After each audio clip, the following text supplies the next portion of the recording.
Buenas tardes, buenos días. Bueno, sé que mucha gente nos escucha más de buenos días que de buenas tardes. Pero en cualquier caso, oigan, falta poquito para Navidad. Ustedes van a escuchar esto cuando falten como 5 semanas más o menos para Navidad. Entonces, pues pónganse chidos, empiecen a hacer dinero para los regalitos de Navidad, empiecen a hacer sus planes para el 2026. Bienvenidos a un episodio más de Champaña, por favor, podcast. Si nos estás viendo en YouTube, ¿qué tal, persona? ¿Cómo estás? Si nos estás escuchando en otro lado, que puede ser en Spotify o quién sabe en qué plataforma nos estarán pirateando el audio, perfecto. Lo importante es que estés aquí.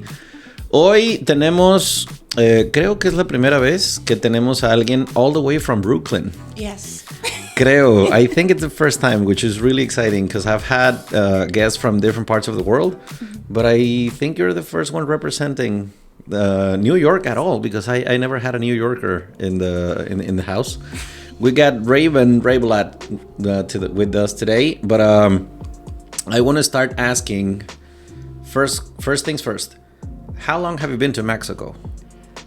3 years in January, so like 3 years. Yeah, almost 3 years. All that time has been in Cancun. Yes. Okay, and would you say that you're adapted already? Like you're already swimming and Yeah. Okay. Yeah, Cancun is in a little bit more time. Okay. I know it's like maybe a cliche question that people might ask you, but why Cancun? How did you pick this place? Or the place picked you? Or how the hell did that happen? This is a story, but I'll make it as short as possible. Okay, we have time. 90 minutes to be exact. So, I was teaching in China. And okay. I was on a visit to see my parents who had moved here. Uh-huh. And during that visit, my mom passed. Oh, okay. And all of this was unexpected. You know, it wasn't like, oh, I think she's dying, we're going to come. No. Okay. I just came quick, high, and I was going to go back. So then my dad, who was older, would be by himself. Okay. And that was not an option. Okay. So I packed up. I went back to China. First got things stabilized. Uh-huh.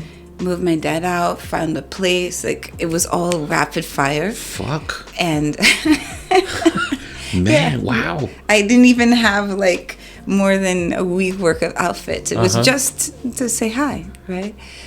And I sent my boys with their dad. I got everything stabilized. I started looking for a place. Went back to China after I got someone who would watch and take care of my dad. Packed up our stuff. Got the dogs and their paperwork. Wow. Came back, and it was like in a few weeks. Joder. Yeah. So you literally had a life in China that you had to switch from one moment to the other, and then come all the way back from China to New York, and then? Then I got everything taken care of and came back to Cancun. Okay. To live, take care of my dad, let the boys know we're living here now. Yeah. Wow. How old were they? They were they just turned 13. They were turning 13. Okay. Yeah. It wasn't easy, right? Oh my gosh. Like just telling teenagers, okay, so now we're moving to another country, another freaking continent. Yeah. Wow. So they speak Chinese? Yes. And you're fluent in Chinese, or? Me, no. Them, they're good. They're Okay. really good. Me, I know a few words. I could get by. Okay. 一点点. For how long were you in China? 5.5 years. Shit, that's a lot of time. How did that happen? So I was a teacher in Brooklyn for 15 years. Okay. And then I wanted something different. Very different. Yeah. Girl. Yeah. There's a lot of stuff in between.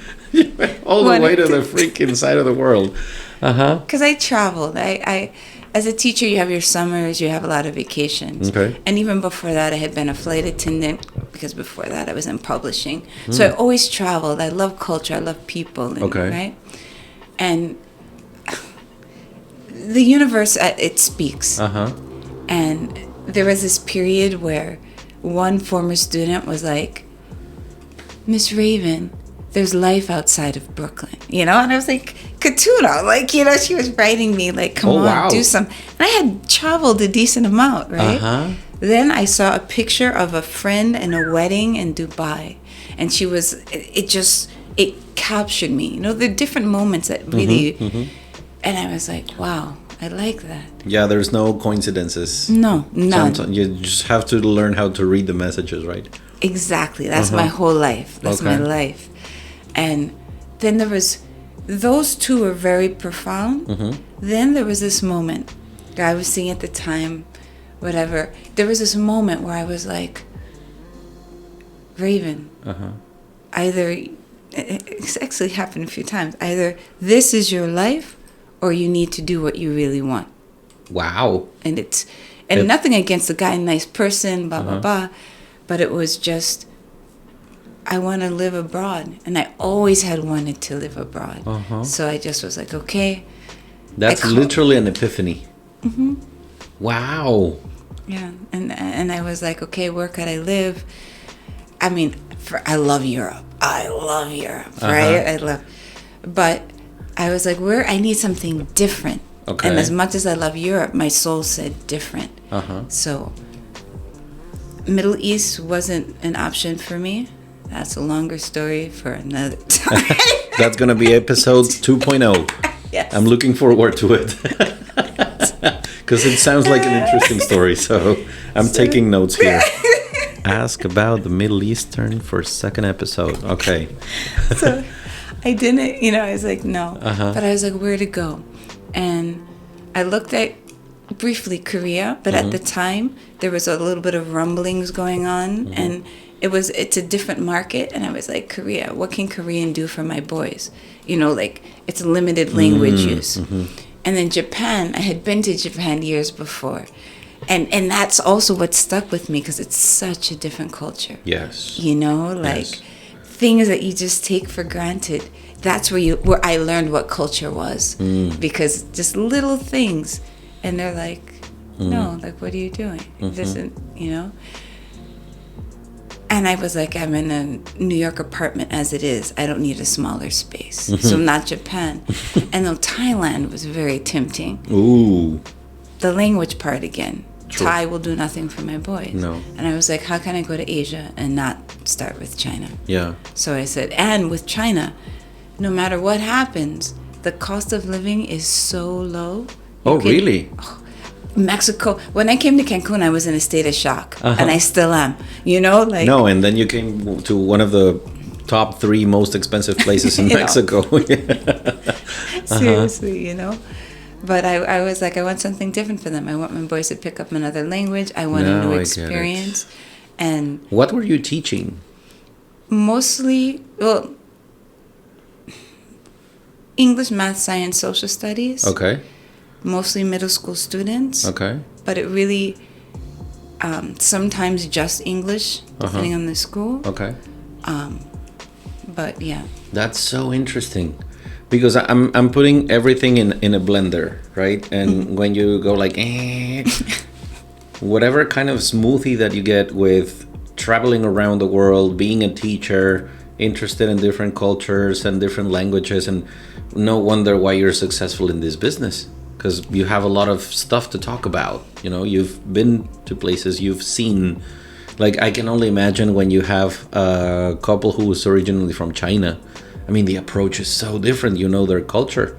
It's no secret that I'm not a good match with Chinese because I don't know a lot about them.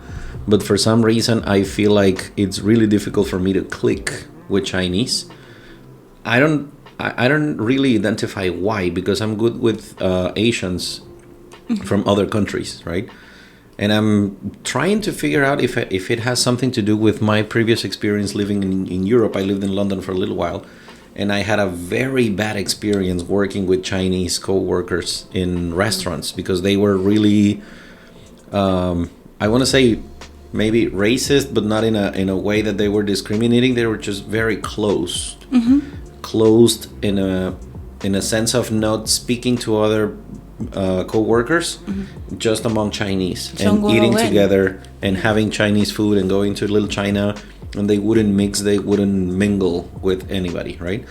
So it was really difficult sometimes to have, you need some help in a regular shift because I was working at restaurants and we had crazy Friday nights, and then I would need something and nobody would answer me because I don't speak Chinese. And if you try in English, they pretend they don't understand. So, but at the end of the day, that was years ago, and it's a whole different story, right? Yes. But I'm jealous of people who can communicate and mingle with Chinese because it's a huge market, and they're buyers. But when you figure out how to sell them, so obviously we're gonna go through that and ask for a couple of tips.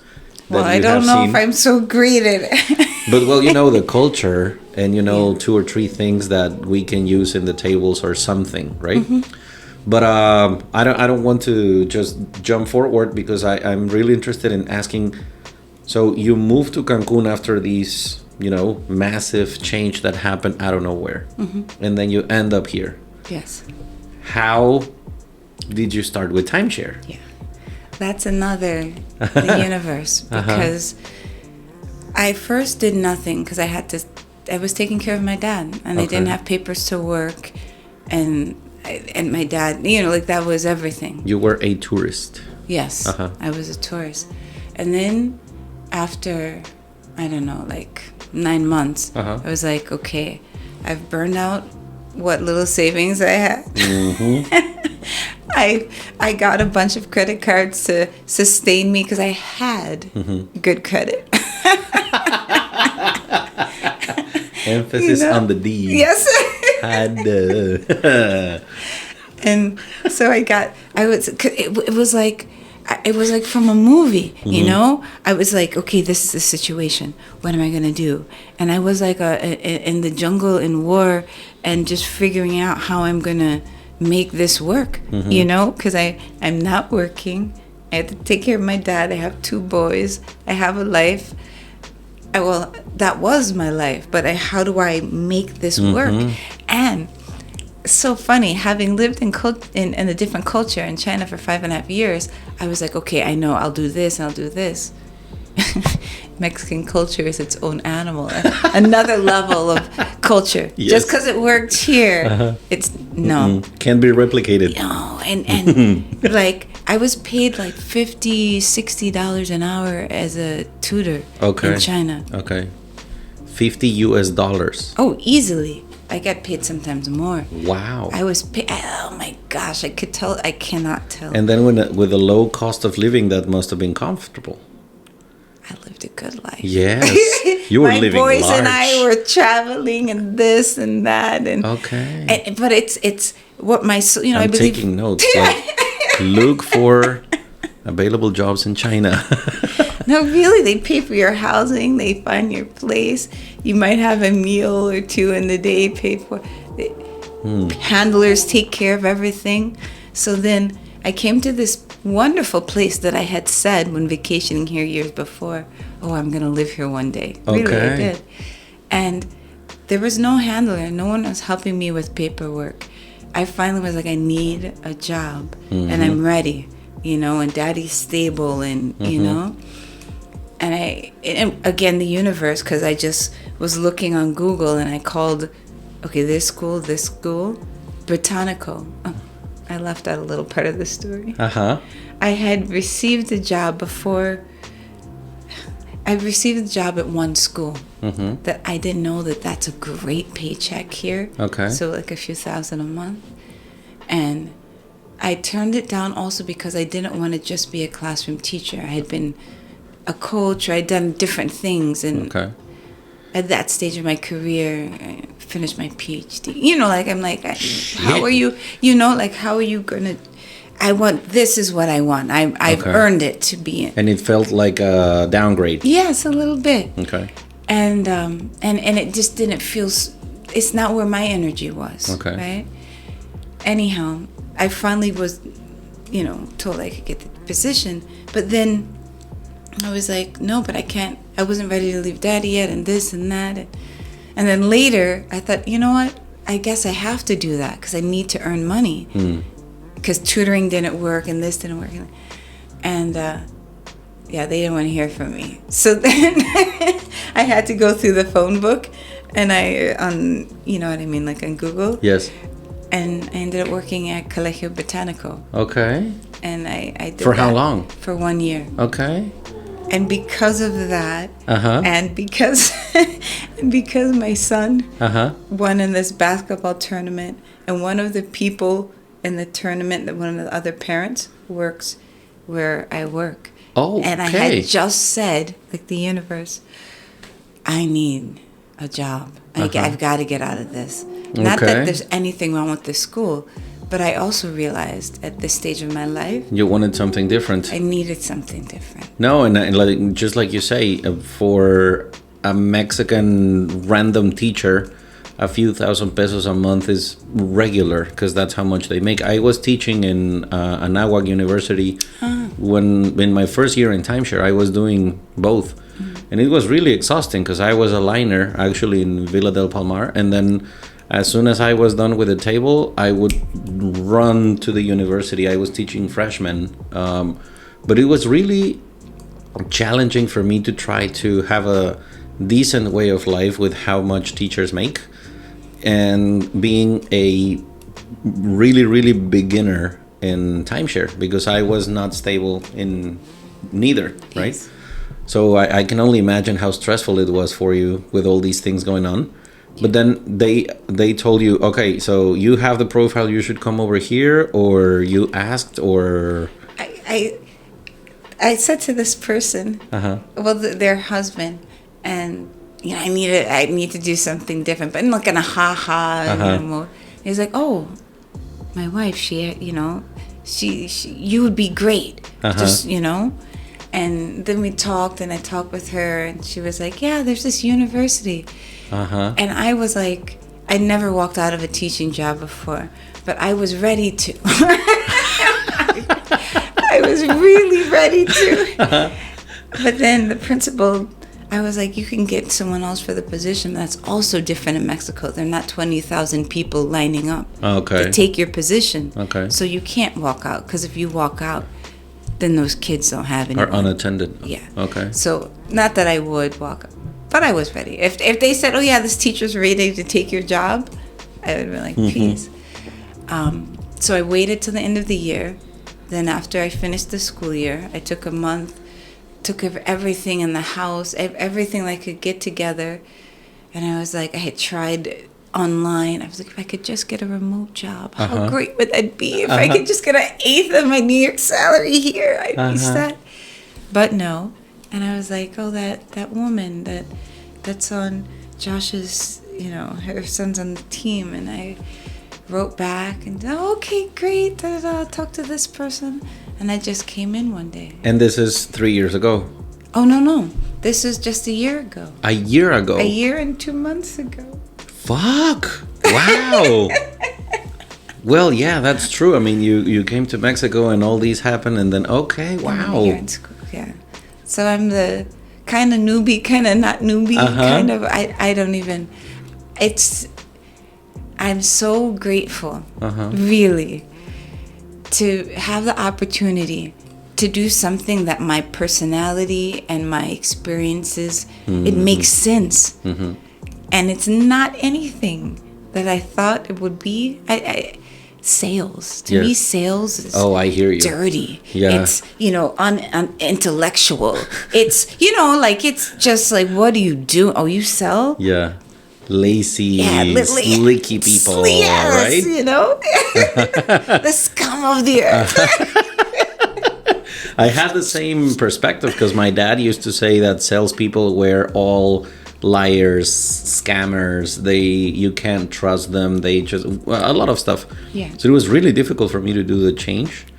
But then when I first started, I had a really tough start, because I still am, but I was even more analytical back then, and I wanted to understand every single thing of the job, the contract, the system, and how this works, and obviously that was not the way to start. Yes. Because I was emotionless, and I was not connecting with people. I was only trying to educate people, which was so difficult, right, to get out of. Because at the end of the day, I was teaching in the afternoons, but then I was also teaching my customers how the program works. I was not selling it.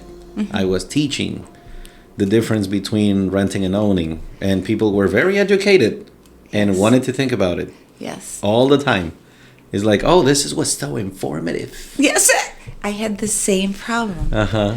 And I've had many, many, many mentors in this time. But one who taught me that lesson, and in the beginning, I'd be like in the back, not very back, but just kind of looking. And I saw this person had so much discipline, and every day they were doing things. I'm like, what are they doing? You know, and I see they have some kind of a system in place, right? What is this mother flower doing? Yes. So then I moved up in the room, and I sat by them, and I watched, and they just, I have to say, Mr. Romo. Luis Romo. Just, okay. Man. And once he taught me that lesson. He's doing his own thing. And he's like, later, let's talk, or we'll talk. And he goes, I did the same thing where I was just teaching and I didn't know. And he's like, explain to me what you did. And I went through and I explained this and da. He goes, Raven, that sounds like teaching. And for most people, teaching isn't fun, so they're not enjoying your tour. Basically, Yeah, when you're being schooled. Yes. Right. And I was like, wow. Yes. So many of those moments, so many people. But yeah. I was asking also because I realized that there's a lot of people who used to do obviously something different. I've had people in front of me who were paramedics, firefighters, teachers, lawyers, engineers, whatever. And when you switch to timeshare, it's like, okay, so there's all these crazy people together in one sales room with different backgrounds, different stories, religions, but then we all get together in a sales room at 7 a.m. to listen to a meeting, and then everybody goes put their own show together, right? Yes. What would you say that it was the most difficult part for you to adapt to when you started selling stuff? The most challenging part for Raven? For Raven was the fact that there wasn't a paycheck. Really, that was the most challenging. All credit to my ex-husband who has helped and supported during this time. But the idea that even if I think I've done everything that I can do, and I've done my job well to some extent, it's nice, but unless they said yes and we say champagne por favor, Yay. You spent more money on this day To get there. and No, and sometimes again. you sell and then you have to cross your fingers expecting that they go through the welcome call or that they don't cancel or blah, blah, blah. So Yeah. like selling and filling the papers is just half of the job because you still have to follow up and have to take care of them. And would you say that after, over a year that you've been in the business, you feel already adapted to sales? It's not what I thought. Sales is it's amazing. It's really, like, I'm big on spirituality, and for over 20 years I have been working on myself, like with the clear. I've read books and this and that, and and I never imagined that in sales, that snake oil kind of right place. But here, I would get even deeper into who I am. Because when I came, I had been a little beaten down by life and situations and just a whole lot. And I was like very, very timid, ultra timid. Because like I just was like half the shenanigans I go on with, I wouldn't, no, not then. And this work has helped me become more me and a better me. Oh, that's beautiful. Like, without a doubt, because if you're not in touch with you, you don't have much material to work with, and we're transmitters, we're energy, right? Yeah. And we attract what we are. Ooh, totally. So in order to get where I want to go, I need to be my best me, and not only to get there, but because that's critical, just for my spiritual journey, the reason why I'm here on earth is to become better. And now my journey includes helping people do more in a better way. Nice. And it's awesome that you mentioned it, because a lot of newbies listen to this podcast, and I'm always trying to put together episodes that help people who are starting. Maybe someone started a week ago. Sometimes they started 6 months ago. There's a lot of old dogs in the business who also listen to the show, but the subjects that we talk about are designed for those who started not so long ago. Today, I got a message from someone saying, I would like to get your advice because I just quit a company. I don't want to put words in his mouth, but he said, I started in a company, I really liked my job, but then, different boss lady, different management, whatever, and I didn't like the rules. I quit, I moved elsewhere, and I was good at it in this second job, but I hated what I was doing. Even though I was doing good, I hated my job. Yes. So now he decided to quit from that second job, and he's thinking about going back to the first one. And I recommend people, before going back, try to explore something new, because sometimes going back, it's not necessarily the solution, because you're only missing yourself when you were there, but it's a whole different company, it's a whole different team. Yes. It's not going to be the same thing, because there's a saying, I think it's in Muslim countries, or I don't remember where from, but they say that a man cannot swim in the same river twice, because it's not the same man, and it's not okay. Like the idea that because the water is always changing, you're not the same. I mean, it's never the same man and never the same river. Yes. So it's the same if you quit a company, and I already done it once. I quit the company, left, and when I came back, whole different rules, not whole different product, but it was very different, and I was a different person as well. Yes. It didn't go bad, but it was totally different from when I left. Yes. Right? And I also liked what you said about this job, because I really felt it. In this job, it makes you realize who you are in reality, because it's going to bring the best out of you and the worst out of you. Yes. You're going to learn how to deal with your demons. So if you had a stable job with a stable paycheck, you never know what's hunger like. What's desperation like? Yes. What's like starving mode? You never know that. But then in this business, when you do, and you realize that when you hear rock bottom, there's only one way. You only can go up. Yes. But you can stay in rock bottom as long as you want. And that's something that sometimes we don't understand when we're new in this. Like, okay, I'm going to sit here in my misery, being a pain in the ass for everybody, and I'm gonna have a little cloud on top of me, and I'm gonna be grumpy and bitching about it until I decide to make a change. Yes. It's not gonna happen for me. I have to do it, right? Okay. Did you hear Michael Jackson in your head? Okay, this is just as soon as you right, but it's true. Yeah. It's you. The men in the mirror. Yes, it's you. And another mentor, I'm not going to mention any more names because I've had too many, and they all are incredible people. But once they were like, it's you. You have to get in touch with you. And then it's been work. And for all the years before, and I've grown as a human being, but this has been intense.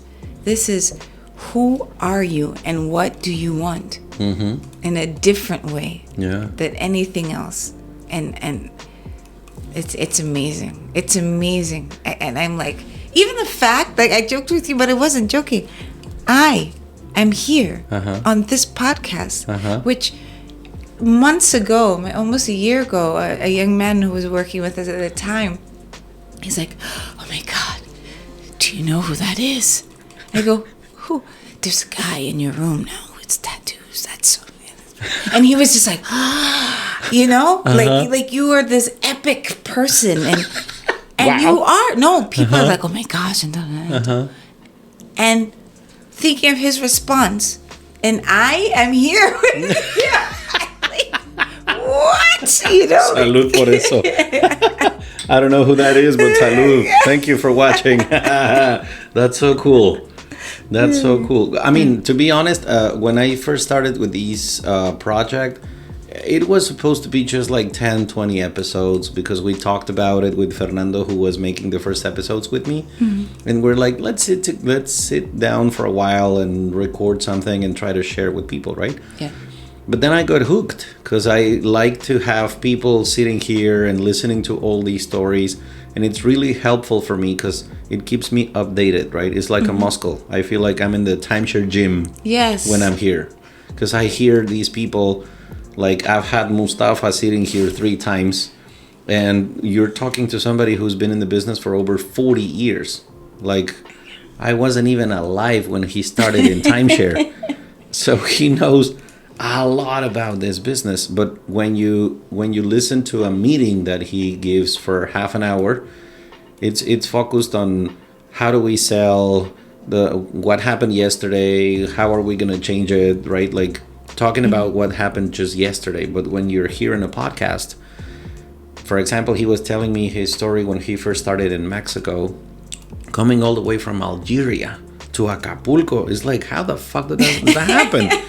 It's in the opposite side of the world. Yeah. But that's why when I first started talking to you, not just because in my sales room, for those who are listening, I'm blessed because in my sales room, we literally have Raven from Brooklyn, but Dell's from Ohio, and Josephine's from London, and Denise is from Northern Ireland, and Pietrina and Mario are from Italy. And so we have people from a lot of different places, right? Yes. And it's so interesting to me to hear how do you see this business? How do you see this culture? I've never worked in another country doing timeshare. Maybe someday I will. Mm-hmm. But I'm always interested to hear how a foreigner looks at the business perspective. Because something that really called my attention when I was thinking about this, when the sales room was put together, I don't know if you already thought about this, but our boss is from Algeria. And then we have the managers, Israel, Sweden, France, yes. From all over the world, yes. right? So, but this is a very unique business where you as a foreigner can move here and make it happen. Yes. And it doesn't require to have a very high education in this business or 20 years of experience because you can make it happen really fast. Yes. But sometimes I wonder, why is it that a lot of companies don't hire Mexicans for management positions? Because there must be a reason, right? Yes. And I want to hear what's your perspective about it, because I've thought about it when I was an immigrant, when I was living in England. I was working twice as much because I wanted to make it happen. Mexicans have this reputation of being hard workers. Yes. Right? And especially when you live abroad. Yes. You go to the US, you go to Canada, you go to Europe, and Mexicans are hard working.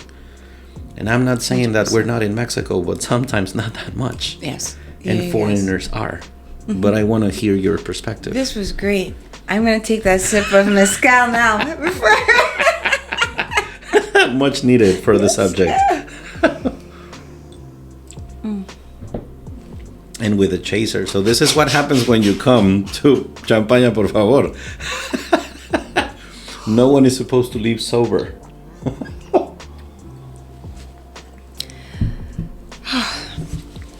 That's a great question.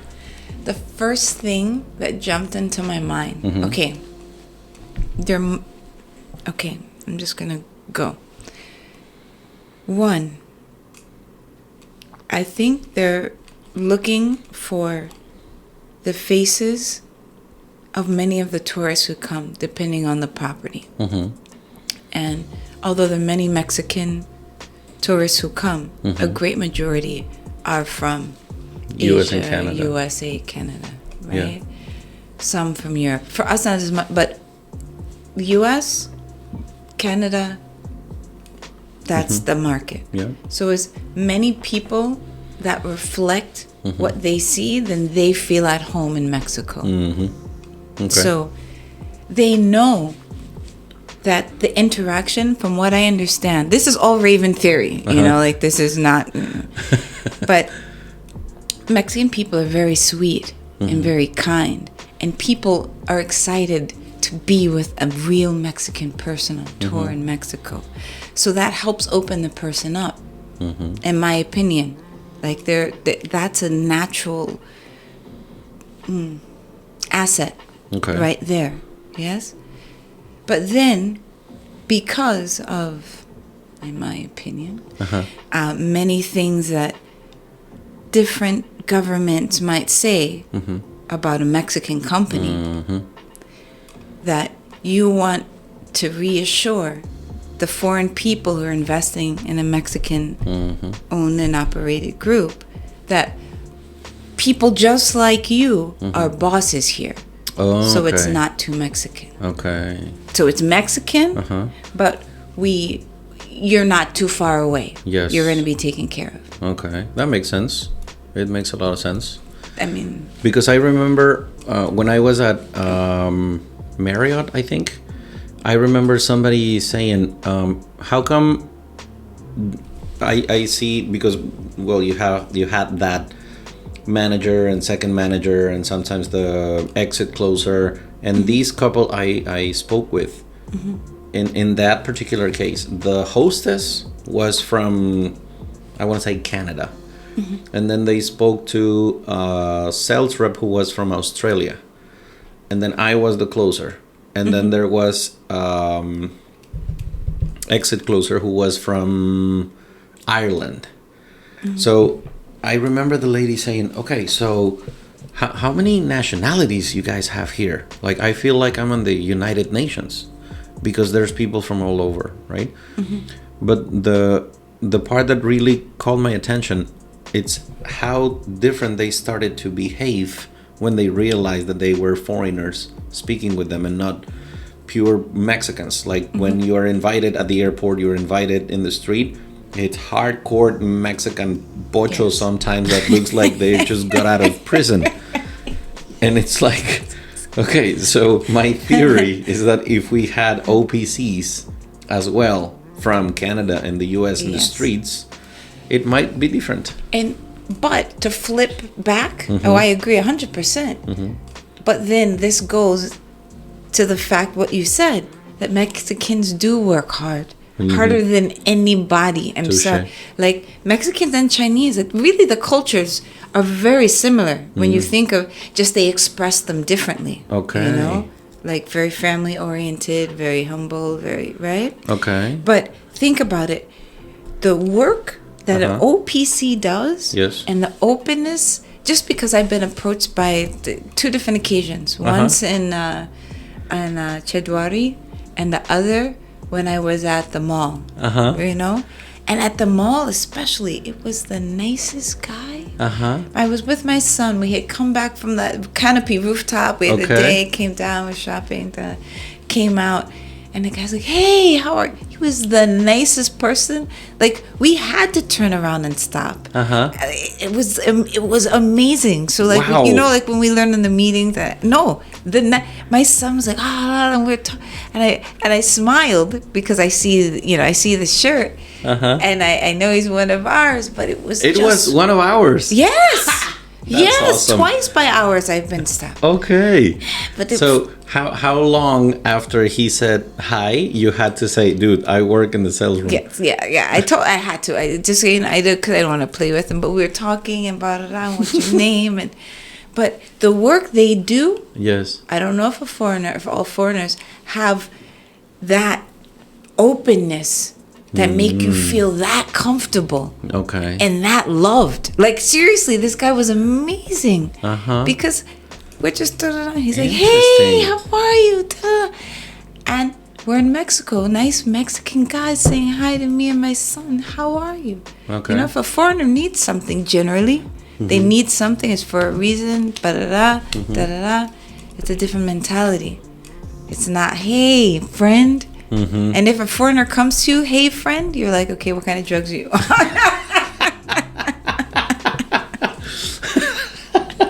You made me remember this drug dealer in Amsterdam. I was backpacking with my friends, and it was incredible.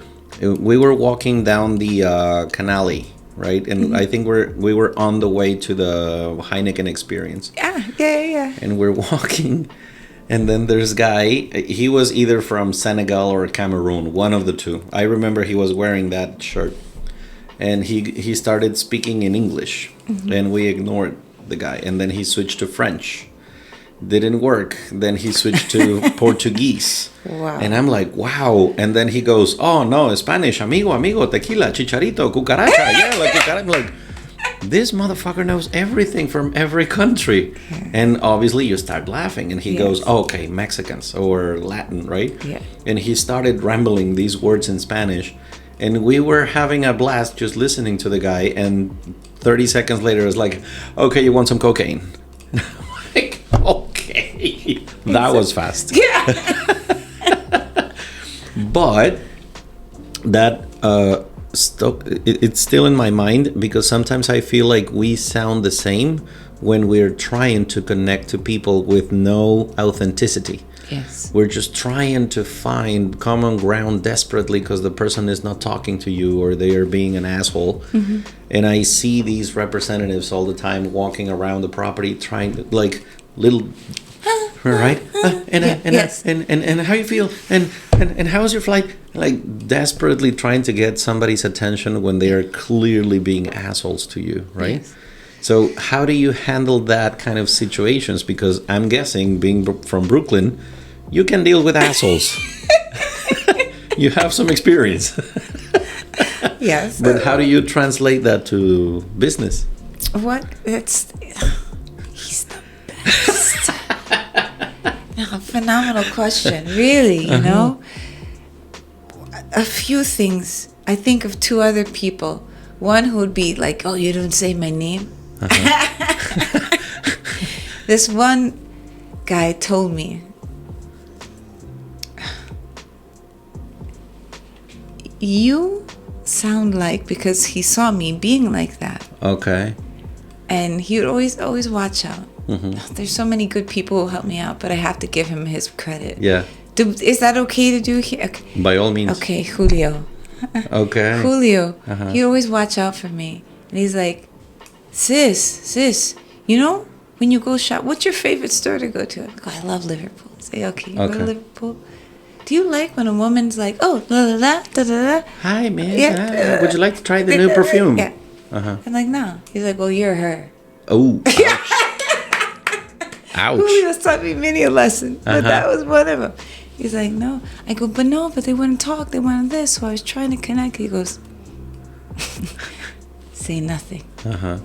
Uncomfortable silence. Yes. He's like, just say nothing. Yeah. If it's uncomfortable for you, you talk to people every day. It's super uncomfortable for them. They'll talk. Yes. You know? It's a way to break the character. Yes. Yeah. Because I tell this to newbies all the time when we do the trainings and stuff.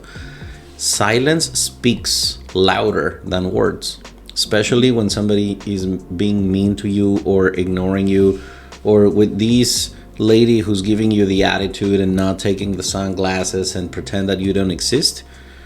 If you try too hard, then you're playing their game. Yes. And they are comfortable there, but they're not prepared for silence. Yes. Their character, their script doesn't is not ready for somebody being mean to them in a silent mood. Maybe being mean in a way that you can say, oh my God, that's so offensive, I don't want to stay here and make a tantrum. Yes. But what are you going to say? These people is not talking to me? Well, they're having breakfast. Yes. No, but I totally understand, because I made the same mistake when I started. I'm pretty sure that I did. But I realized, watching people walking around the property, that you don't have to be speaking all the time. There's no necessity to keep a conversation for the entire tour. And we spoke about this with Mustafa a couple of days ago when we recorded an episode. It's like, he says, you have customer, you have the sales rep, but you have the product in between. And the product also has to participate. You have 30%, 33%, 33%, 33%. So how is the product going to speak if you are speaking the entire time? Yes. You have to let people go, oh, wow. Because then they're going to start asking questions in their head. Yes. And go like, oh, how much is this, right? But if I ask questions, then it means that I'm interested. So keep it quiet.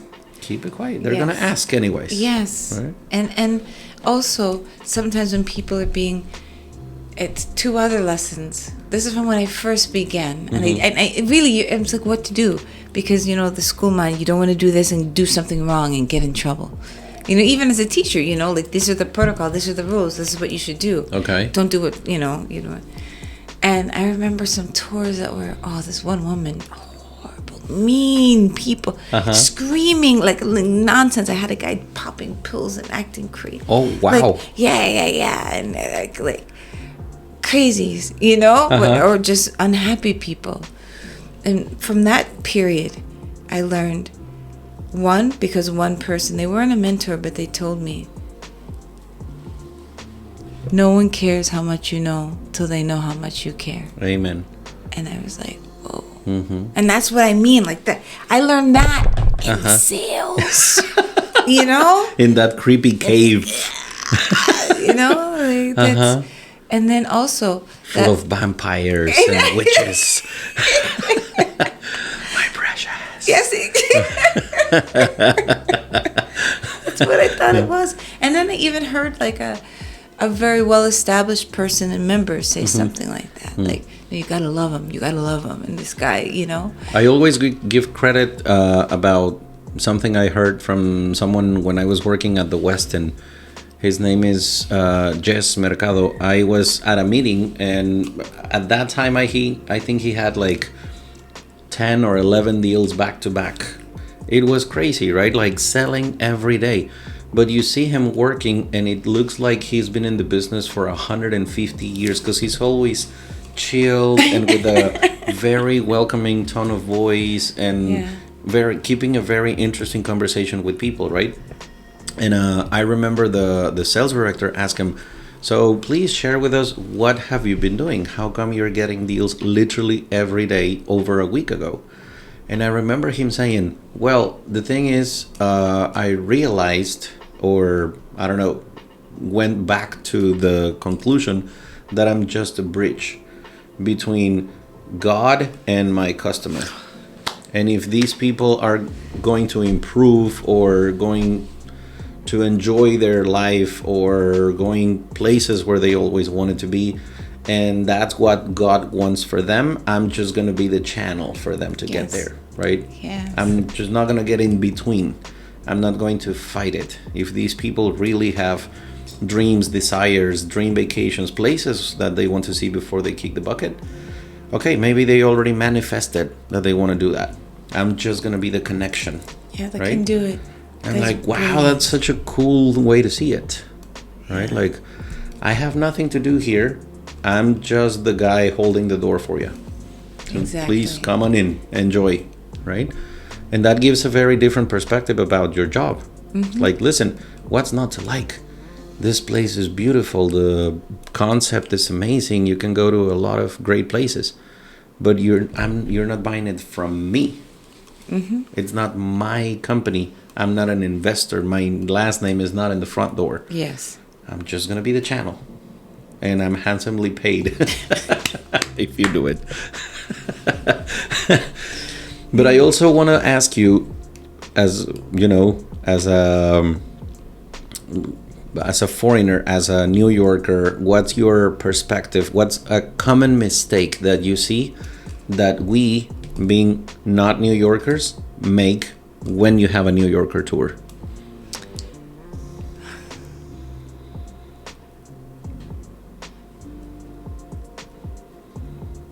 New Yorkers are real.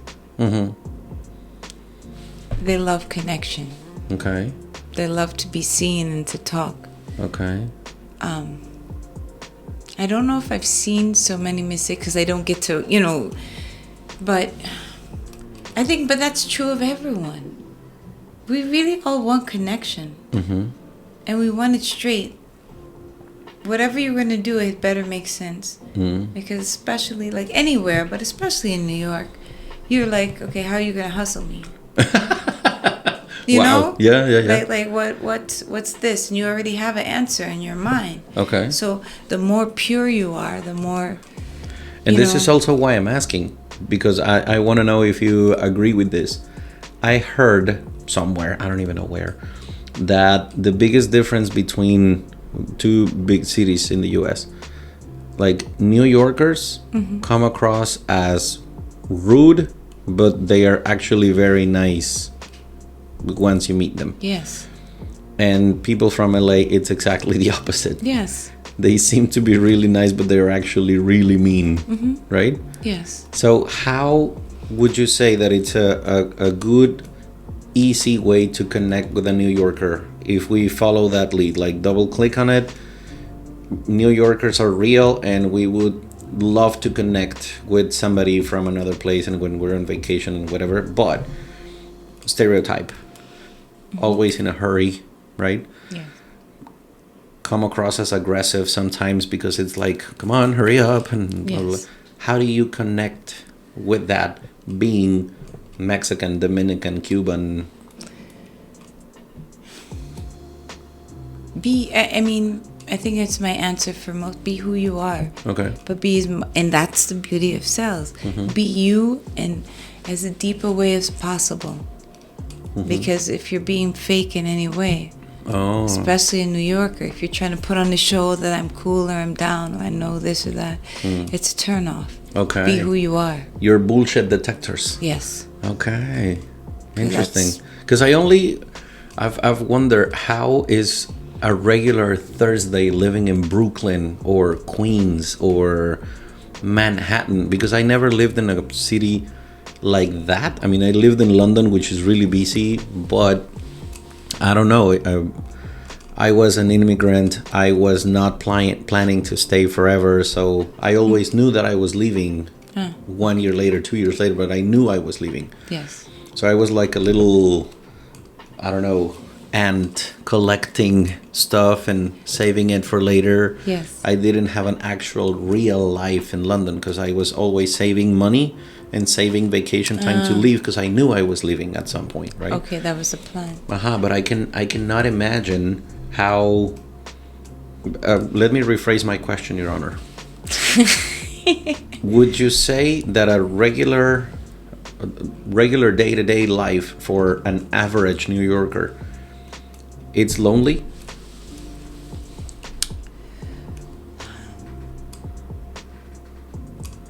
That's a tough question. I think New Yorkers are like a lot of people. But New York is so massive. And there's so many different types of life. Yes. There's Mexico, like the little, the little gums with the 5 in a pack, the little chiclet looking. I buy those in Brooklyn. Okay. Like there's the Pakistani neighborhood. There's this neighborhood. There's a, like. So everyone is in their world. It depends on culture. And Brooklyn's a place of culture. Okay. Although there's this new gentrified Brooklyn. Yes. Which I'm a little biased towards. But anyhow. It's like La Condesa in Mexico City. It's all gentrified. Yeah. And I'm like, I know people like Raven, you're a foreigner in Mexico. But no. Like I said, Cancunesa, another year, 2, done. But, but like I think it can be lonely. It's tough. I mean, for me, I have many friends in my life, this and that. It all depends on where you are in your life, and it goes back to you. Okay. If you're connecting with people, there's plenty of opportunity, but maybe you don't. Maybe you're part of a community, maybe you're not. Okay. Maybe, although there's some elements where you don't connect, like I lived in my building for, I don't even remember. Well, at least 6-7 years. And I don't know everyone who was on my floor. I only met some people because I was selling stuff to leave. Like I see. And because also you have your schedule. Yes. And this person might work nights, and this might and so you have your little world. But the same thing and that's the beauty of Mexico. I mean, from what I feel, because my first 2 years I was really first year and a half, 2 years in my little world, and it just, my dad, my work, my boys, my games for my 2 boys and their practices, but that was my whole world. Okay. And that's also this work. You know, I meet people. I come in this room, and oh man, yes. The first day I remember, you know, like, oh, the person, like, oh, sit here on this radio for them call your name. Like, what is this? You know, like, what kind of parallel universe is this? Yes, you just sit in a room and someone calls your name and you go, like, you know, you have the opportunity to make thousands of dollars in a few hours. Yes. Yeah. Yeah. And I'm gonna go back to the question you asked, but like after a year of, it was not easy. Like, you're not making money, and one person, he's always straight, was like, you know, I'm like, what? Like, I'd ask people questions because I knew a lot was going on, but I didn't know it. I didn't understand it. And I'm like, when could I expect to earn some money? You know, if I could please, like, make some dollars. Yeah, like something, right? And I didn't for a long while. And you're seeing, that's also, you know, you're seeing people make money. This person, I started yesterday. Oh yeah, I got to say, you know what I mean? And you're like, what's up? What do I have to do? And you know, like, and that tests who you are as well. Are you gonna say, oh, that fucking son of a bitch? You know, like, are you gonna mean it when you're like, oh, I'm so excited for you? Yes. And like all of those layers and levels and you go up, but then you go back. Like, there's just so much to this job. But then at some point we don't even realize who we are inspiring and who's paying attention to what you do. Because I can tell you that when we first started, I've been working with this beautiful lady for a few months, but when we never met before. So there's been like maybe 4 or 5 months that we've been working together. Yes. And when I first started in the sales room, and well, you guys have been in the company longer than I have, and you knew the product and you had like already your moves together, right? And I was new again, even though I started there. This is years ago. Garza Blanca didn't even exist when I was there. So it was a whole new world for me to restart. And I remember looking at your numbers, and that week you had like 3, 4, 5 deals in a row. And I'm like, oh, okay, there is some competition here. This is going to be tough. This lady is killing it. But I remember watching you on the restaurant, talking to people, and then, well, everybody has their own personality and strengths, and I'm jealous of the way that you connect with people, because you're very welcoming and warm, and people attach to you, and they love you to death in a spot, right? Yeah.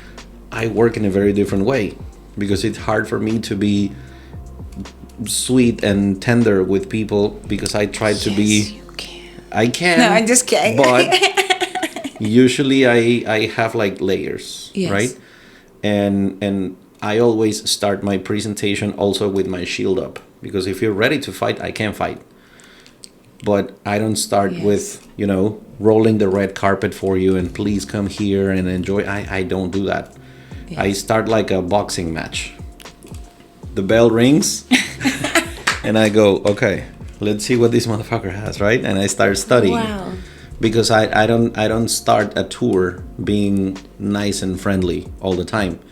When I see that somebody is super friendly and warm and making jokes like Filipinos do, like pochos, like I start that way, right? Mm-hmm. But when you have Karen being a bitch to the hostess, I'm like, okay, I put my gloves on, yes, I put my mouthpiece on, and I'm like, okay, this is gonna be tough, right? Yeah. And I also want to ask you, that's probably the last question that I'm gonna ask before we go to the bucket of non-important questions that we still need to ask. What would you say that it's your the biggest lesson that you've learned about yourself in timeshare? Salud. Yeah, you knew. He knows, right? Hard pill to swallow. Yes, oh man.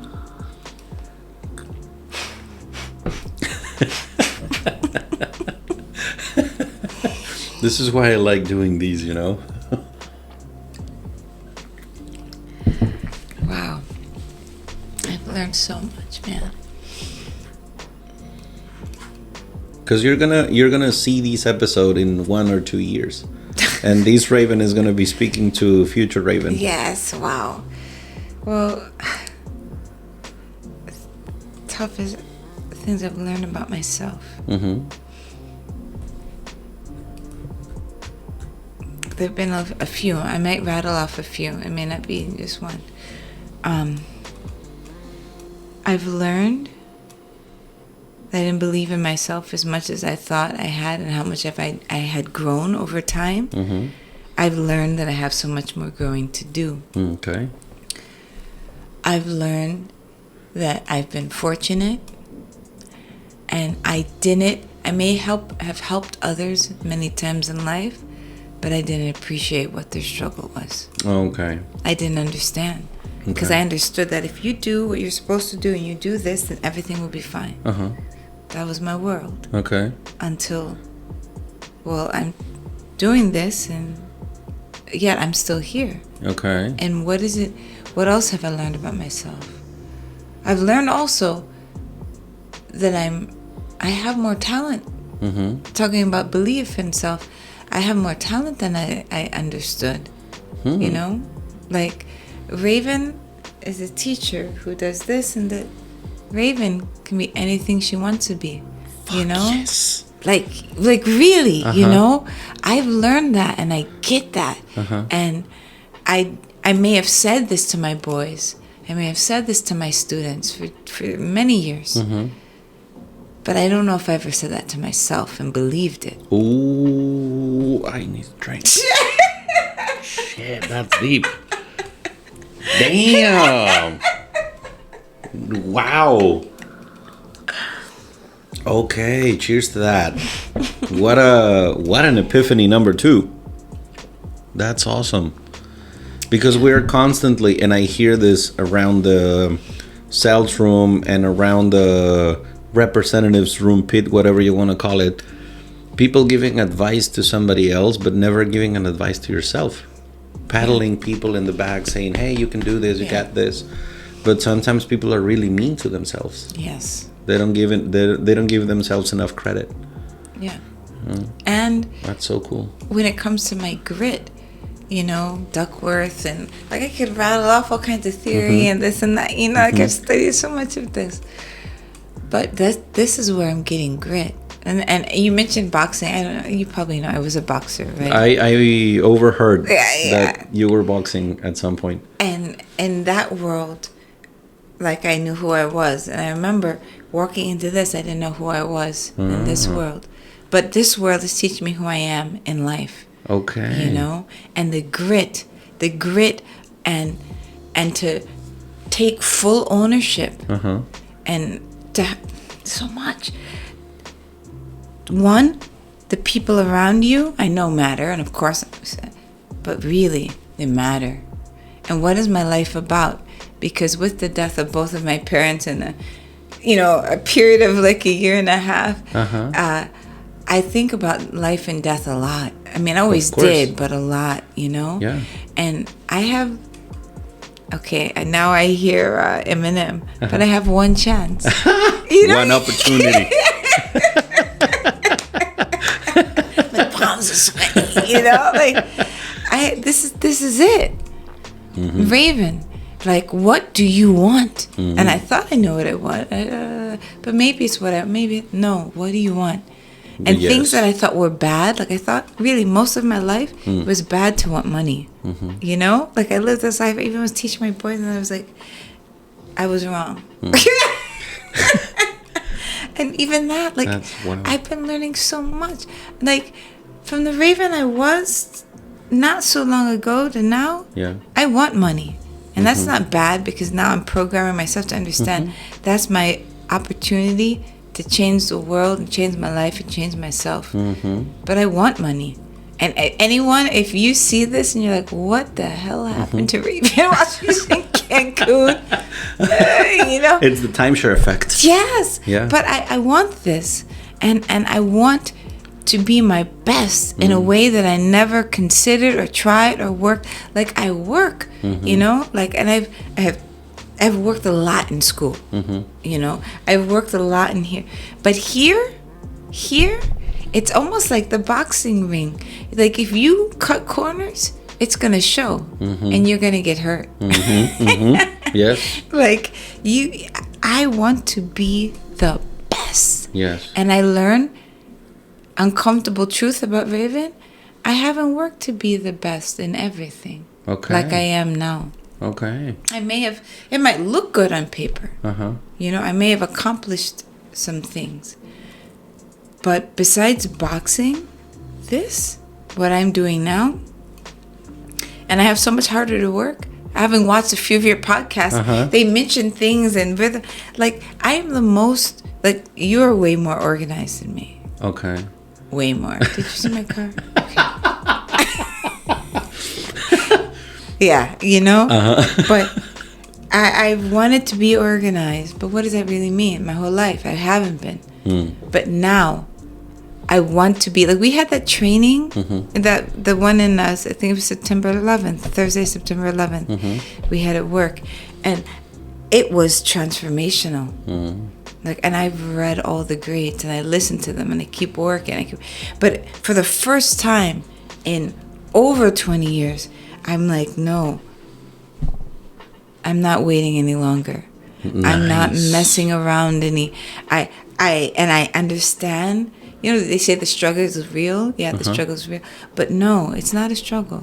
It's a chance to be your best. And it's so cool that you mentioned the, awareness that you have about death and how thin the line is, right? Because cliche as it may sound, you're here today and tomorrow we don't know. Yes. And at least, I come from Michoacán, which is the world capital of Dia de Muertos. So I grew up with that. So to me, my relationship with death and the death of those that I love, it's like in my DNA, right? Yes. I'm aware of the existence of the possibility that tomorrow we might not be here. And I'm always honoring those who already passed away. And I don't see death as a bad thing, because I know eventually we're all going to be dead. I don't know when my time is going to be, but I try to impact people's life in a good way, because I'm here just for a while. It's just going to be a few minutes on Earth, right? Yes.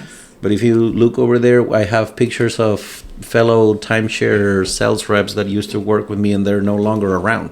Oh, wow. And they used to work with me. And there's a list of people, because I have not a lot, but several friends in timeshare who already passed away. Yes. And one day, that's going to be me. Yes. One of my pictures is going to be in somebody's room, in somebody's altar in Dia de Muertos. Yes. But like yesterday, one of my best friends since high school, we're 40, he had a heart attack. And he was this close from not making it. He's got 2 kids, and his wife was really, really worried, right? She texted us like, this guy's in the hospital, just for you to know. He just had a heart attack, whatever. And I'm like, fuck. That could be me, man. Yes. That's why I try to not take this too seriously. Like, life's too serious already to take it seriously. Yes. And we have to make it fun for people and fun for yourself, because it's a simple job. It's not easy. I get it, but it's a simple job. You have breakfast with people, you smile, you connect, you talk about vacations. You're not building a fucking rocket to go to the moon. Yes. So relax, chill. If you're listening to this and you're having a tough time and you haven't sold as much as you should or as much as you want, it's temporary. It's a bruise. It's not a tattoo. You're gonna get back in the horse. Today, one of our co-workers that had a dry spell for a while and he has not selling, he went back in the horse. And it's just to prove that it's gonna happen. You're gonna get there. You didn't forget how to sell. It's just you're distracted. That's all it is. And with you saying that, I have to, when you're like, it's easy, but it's one, from the beginning, Uh-huh. Mike always was like, because I asked him, I was like, when will I get money? You know? I'm like, because month. So for you newbies out there, stick it out. Oh my gosh. That's Mike, who is just straight. He's like, at least 4 months, not before then. You know, like just straight. Like maybe if you're lucky, but right. And then another Mr. Pena, who when I would have breakdowns, because I had Mr. breakdown. P. Yeah, like he's like, no, you just stay here, and you just stay strong. Give it at least your first year. You have to get through your first year, and it'll be hell. Amen. It'll be hell, but you get through that first year. It's like army. I think of it as boot camp. Boot camp. If you're going to, you know, and that's New York. Like if you're going to go through, then it's respect. Then it's like, okay, you're for real. But you don't want to waste all your resources on someone who's not going to stick around. Absolutely right? not. And then, like current manager, because I can't, like what you just said, Paloma, who's helped me in so many ways. There's so many people. Sorry if I didn't mention your name, but I love you. But Paloma, when I'm going through a moment and she's like, Raven, the job isn't so hard. Have fun. Connect with people. If they're spending money, if they're going on vacation, just remind them that they go on vacation. They're, you know, like you're spending money, you go on vacation, it's a part of your life, and this is what you do. And then I was like, yeah. I'm not performing surgery or anything. Yeah, you have a point. You know, like, that's it. If you go on vacation and you're going to spend this money, look at this. Spend it with us. It's not so serious. But work. Yeah. Do your training. Practice. Don't get caught up in the BS of the pit or whatever other people call it. Yeah, try to stay away from negative people, because misery loves company, and that is not a cliche. It's facts. Factos. So for the last 2 to 3 minutes of the episode, stick around, because we're about to open the random questions of the day. And some of them are really random, so pick one and I'm going to read it for you because they're in Spanish and I'm going to translate. I wish I had them in Chinese, but I don't. Ni hao. Ni hao. Okay, so first one says, Roytblat. The podcast wants to know, what is the most random anecdote you have during a shadow?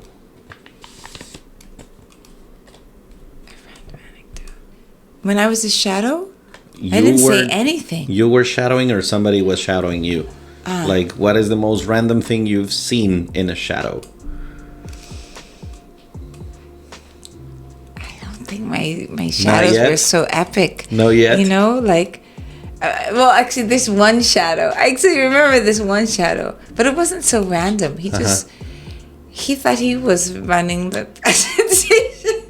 And he was talking about this and like doing that. Wouldn't stop speaking. Yeah, it was like, shadow. Quiet. Shh. You know? You're supposed to shh. Yeah. But he was... But it wasn't so random. You know, it was good, but he was talking about a lot. And I'm flexible. Okay. You know, I'm not like... One person once told me, you're my shadow. Quiet. Don't say anything. Da-da. I was like, you know, I already was, you know. I'm not like that, but this guy was like, Rave, sit there. I'm going to put on the show. Oh, you know what wow. I mean? Yeah. Hopefully you don't get that, because if you are a speaking shadow, fuck you. Yeah. You shouldn't. Round 2. Okay. Oh, this is great. I love this. This is, oh my gosh. Oh, this is great. I'll do it like a tarot card. Okay. Let's see. Oh, I picked 2, so we have to use these 2. Awesome. So, Champaña, por favor, wants to ask you, say an uncomfortable truth about timeshare that nobody accepts.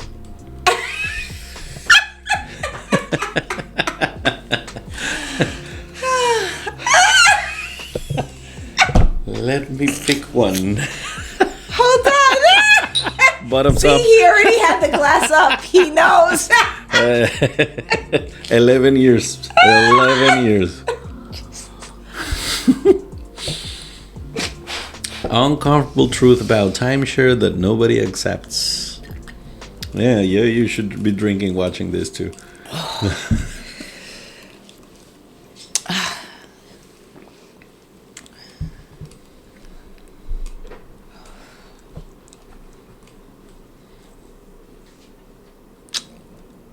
Okay.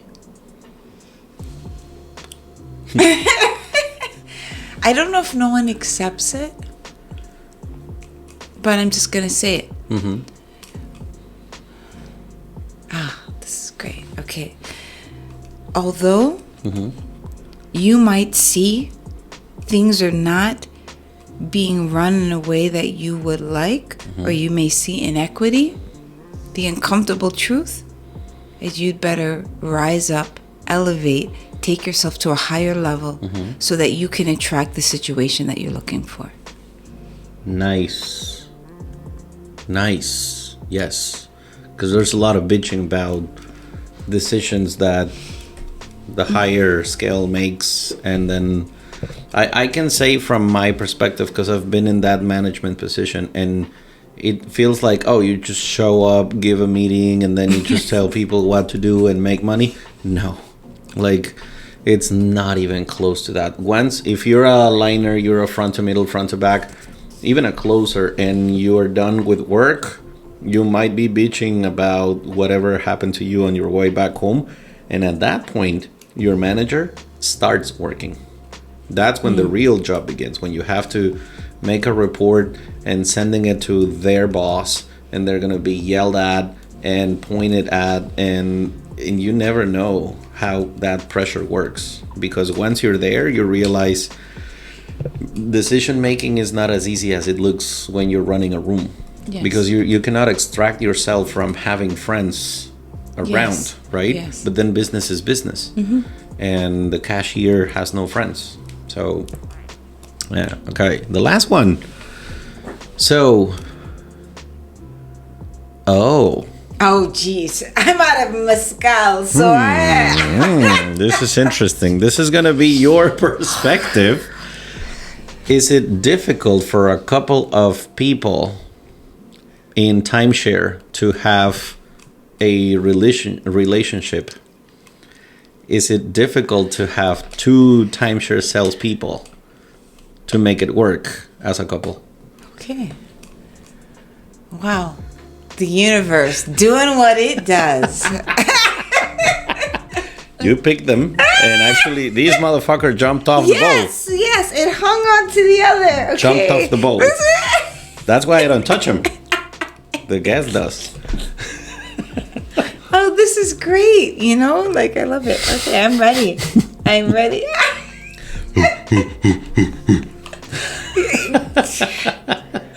Yeah, because I posted something about masculine energy in ladies.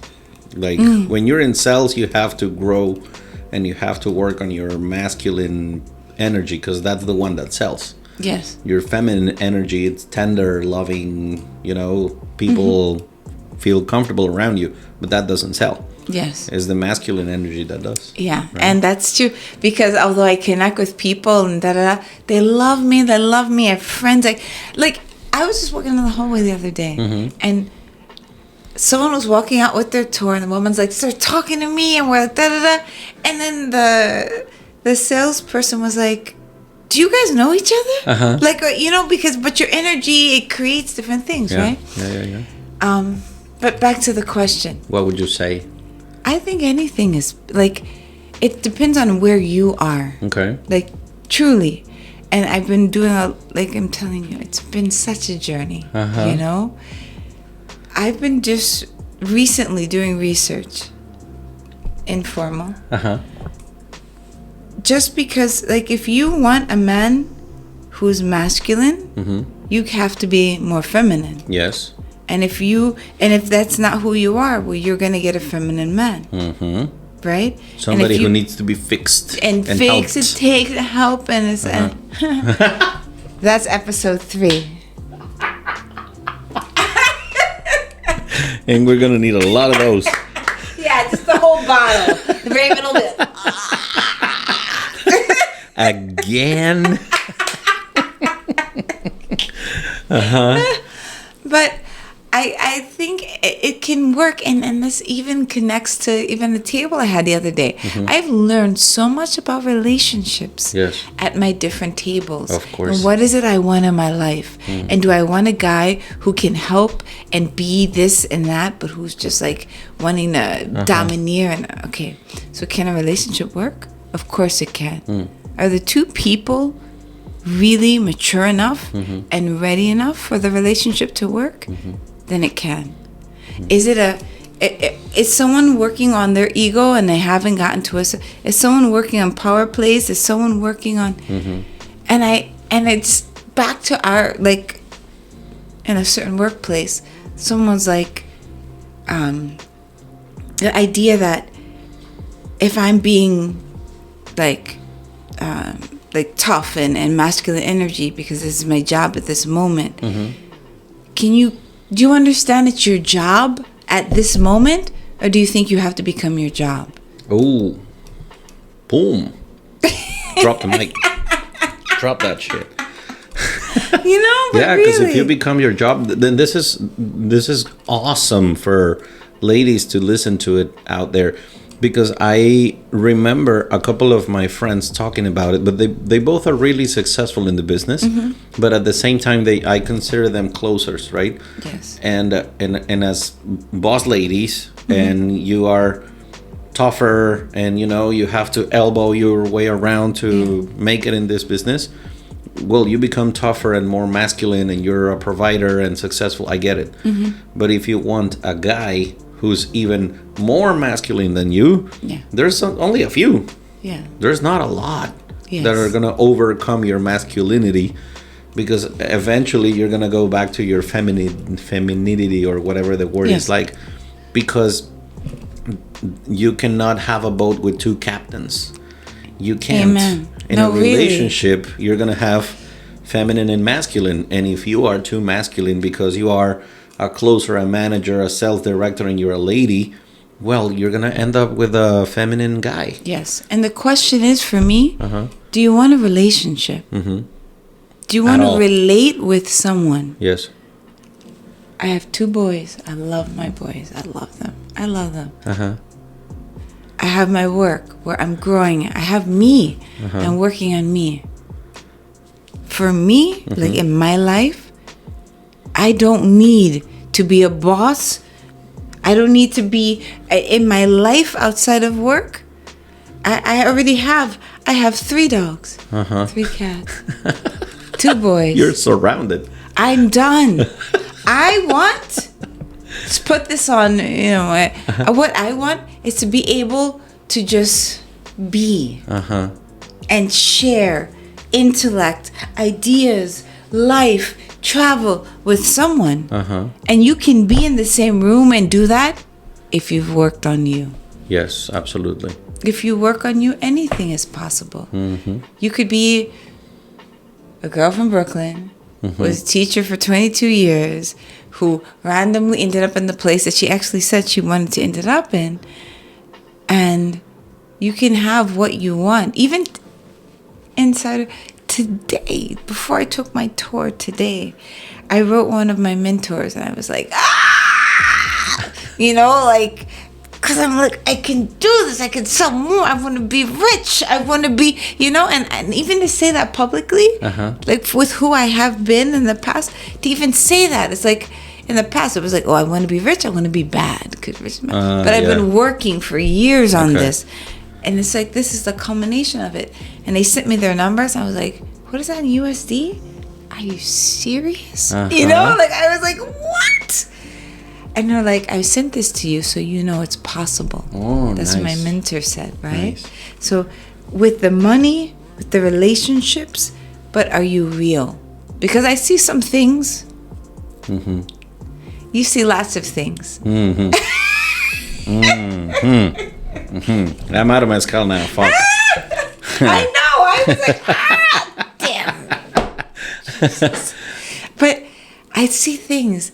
But if you know what you're looking for, and if you've been doing the work, and the work is real, that's Byron Katie. I don't know if you know. There's so many different people, but if you've been doing the work, you can be in a room and you can be working with two people because, and you can be a beautiful, beautiful relationship.